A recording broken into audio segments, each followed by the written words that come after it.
Salut les gars, nous sommes lundi et je fais un petit retour sur ce Radix qui a un petit souci. On voit, il y a de l'huile sur le différentiel, donc je vais démonter tout ça pour voir un petit peu. A priori, ça ressemble bien à une rupture du diff. Je pense que les pignons sont complètement détruits à l'intérieur. Allez, on va regarder ça. Déjà il manque de vis, ça c'est dévissé. Ça peut être déjà une des causes du problème.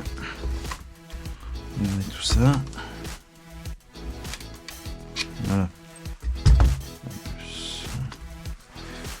Longue. Ah ouais, bon, c'est bon. J'ai vu ce que c'était. Une vis qui s'est barrée. Regardez, hop hop hop. Le moteur mount c'est ici. Je ne dévisse pas le mauvais support de diff.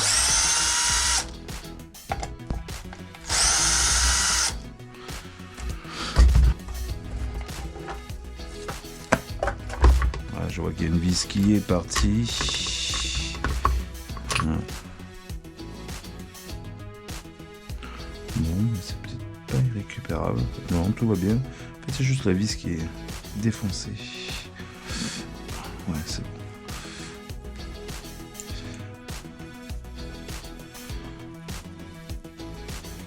Je pense que je vais la... Celle-là, elle a commencé à ressortir aussi.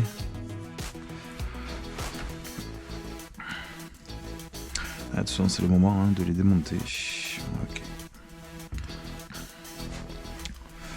Allez, hop.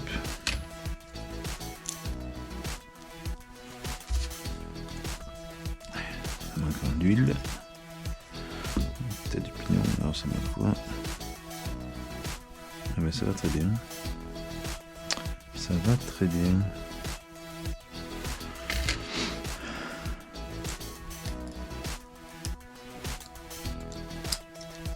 Bon, on va nettoyer tout ça et puis on fait le plein, hein, c'est tout. Bon, j'ai vérifié. Pour le diff central, c'est du 30 000. Donc voilà, le diff a été rempli. Donc là, on est bon. On laisse un petit peu descendre l'huile. Ça a été fait, donc il y a déjà un petit quart d'heure là. Donc maintenant, il n'y a plus qu'à refermer le différentiel, c'est tout. Comme vous le voyez, elle est un peu tordue. Ok, ça a été la cause du problème, c'est ce qui a bloqué en fait au final le différentiel, voilà, sur le support du différentiel, tout simplement, voilà. Voilà, je me pose même plus la question, je vais tout monter au frein filet.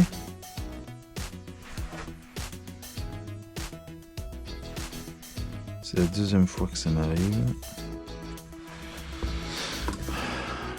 La copine, elle est là.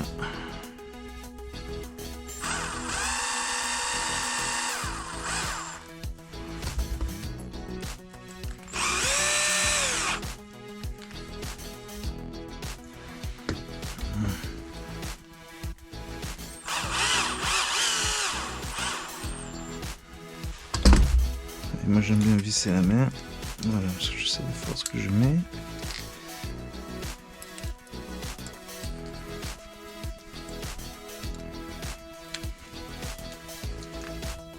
Voilà, on voit bien l'usinage là, hein, de la vis. Voilà. Donc l'important vraiment de vérifier les vis, qu'elles soient bien serrées. Voilà. Ça évitera les petits soucis. Allez, c'est parti, on revisse.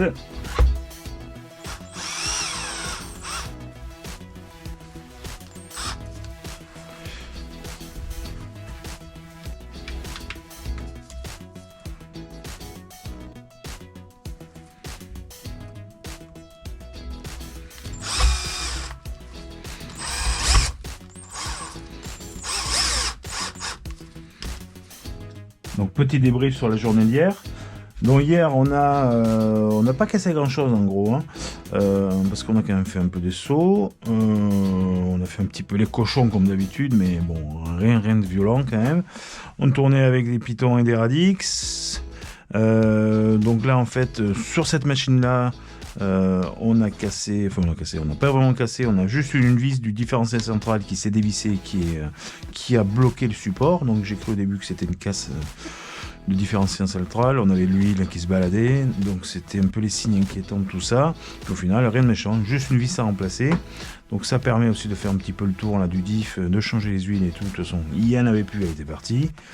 Et puis voilà quoi, sinon globalement rien de particulier sur cette machine, voilà. Donc c'est clair que quand même on le voit, il y a eu quand même des évolutions qui ont été faites là sur la V1 et la V2, que ce soit sur le Python ou le Radix, parce que je le rappelle, mais le Python et le Radix c'est la même base, la même plateforme, c'est juste une question de carrosserie, hein, tout simplement. Mathieu a